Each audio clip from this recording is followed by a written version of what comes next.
made, and political parties should recognize that and play to that great strength. Let me conclude by saying this list is not exhaustive, of course. Top issues that we thought should be highlighted, and that things that could be most easily attended to by scrutinized by the voting public, by the electorate in Somaliland. And let me just say finally that it's a great pleasure and an honor to be witness. Democracy is expensive, but it's a cost that's absolutely necessary, because it's only when you don't have it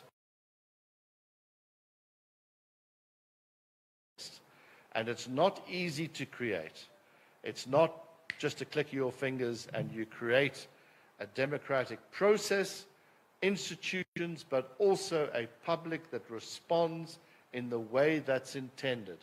That takes many years to cultivate, many years to as I say again, island of stability in what resembles increasingly a sea of concern, let's say, kindly, in this.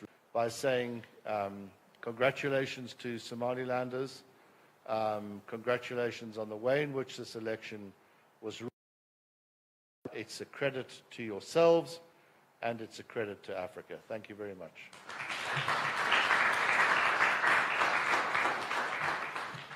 There's some to members of our delegation, so they shouldn't be sleeping or dozing. If you have any questions, please ask them.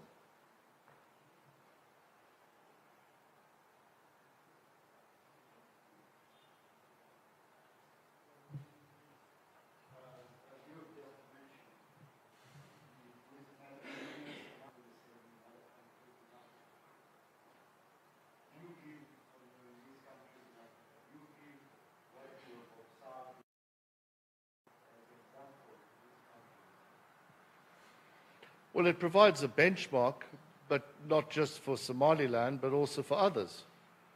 You know, I'm a political scientist by training, and there's a body of opinion out there that says, particularly in Asia, you have to have your GDP per capita to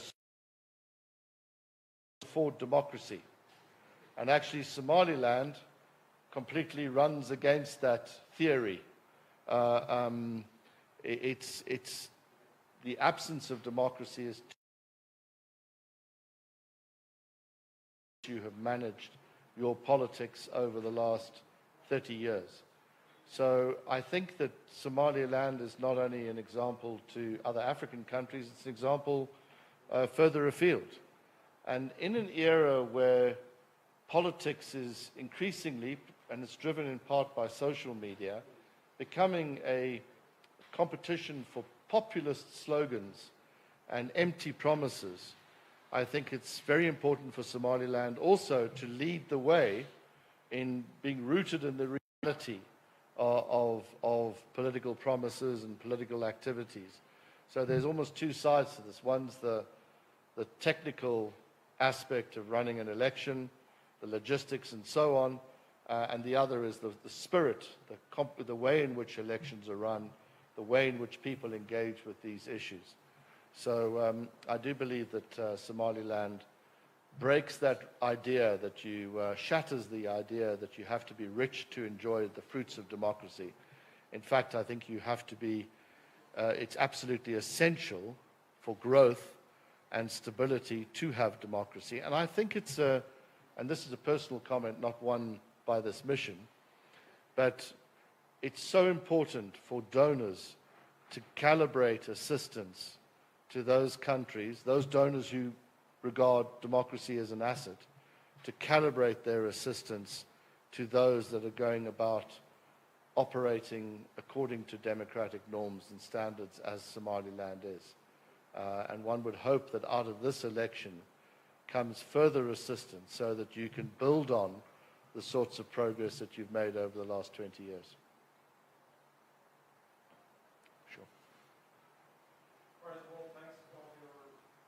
findings we made with international service on the Somaliland people. We have noted the 11 recommendations that we implemented to improve the Somaliland election process. You know, what we do in this is to get international recognition from the world. While we're doing the election selling that Somaliland is a more democratic country in Horn of Africa, just to know, there's a debate between Somalia and Somalia. We take time our independence from Somalia from 1991. So we need a larger expectancy from the international community. We need to be part of the UN agenda. So, as your observation, as you see the status of Somaliland, how people vote, how people cast their vote, how people more doing their exercise of the work, how your international observers will contribute to self and show overall the movements and movements that Somaliland activities done in taking over. If I take a question out of that, I would say that, I mean, having international observers here is part of that process of advertising your strengths and successes. And the fact that we've been so warmly embraced and our role has been facilitated across such a wide geography in not the easiest operating conditions for anybody, I think is a credit to that to Somaliland and evidence of those conditions. Most interestingly, it's the one thing I think that all Somalilanders, or certainly all the political parties that we spoke to, seem to agree on, which is Somaliland wants international recognition. The process of acquiring that international recognition has ebbed and flowed, let's say, in terms of its perhaps prioritization over the last 30 years. And it'll be interesting to see what happens over the next 5 years, how the government goes about accelerating that process. But your greatest asset, I would argue, in this quest for recognition, which is tied to your security, your management of your own affairs, your levels of governance, is the way in which you exhibit the way in which you display your democracy to the world at these events. And it's in stark contrast to what's happening in the rest of the region, where there are very limited democracies at best in most countries. Not all. I'm mindful of my Kenyan colleagues here, but in most countries. And there's a tendency in parts of Africa of democratic recession, of regression, that democracy is fading away, that people prefer an authoritarian type outcome or way in which you run your government system. And Somaliland is a countervailing.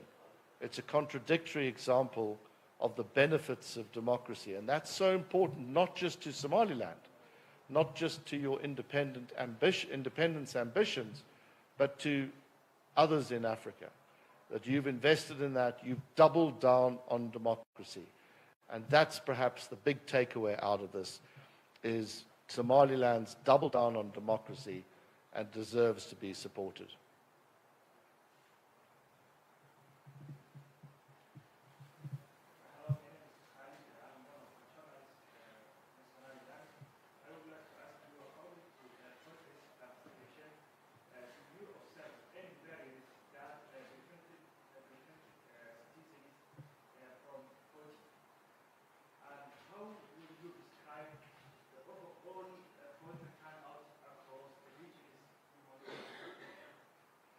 Well, I'm going to actually ask one of my colleagues to respond on this.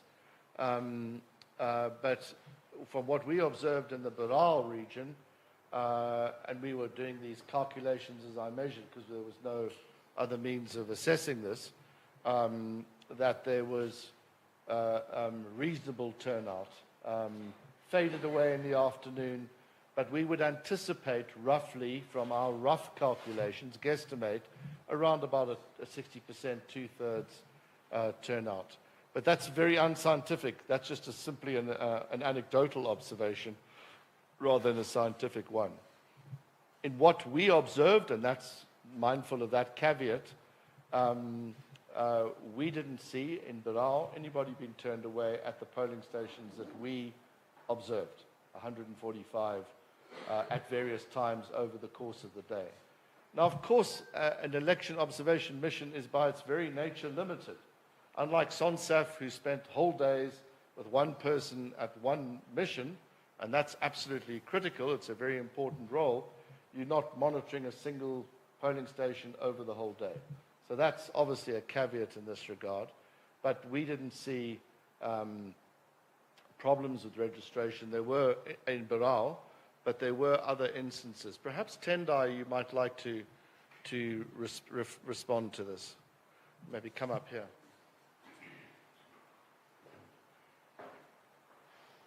Roma, where there were 3 women,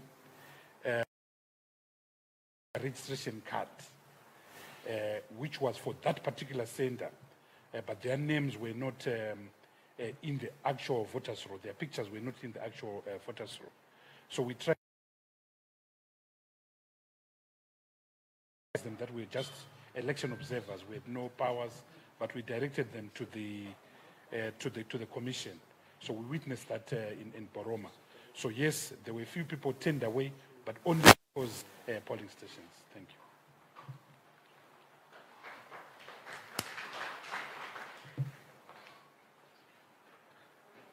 Sorry, are there any more questions over here?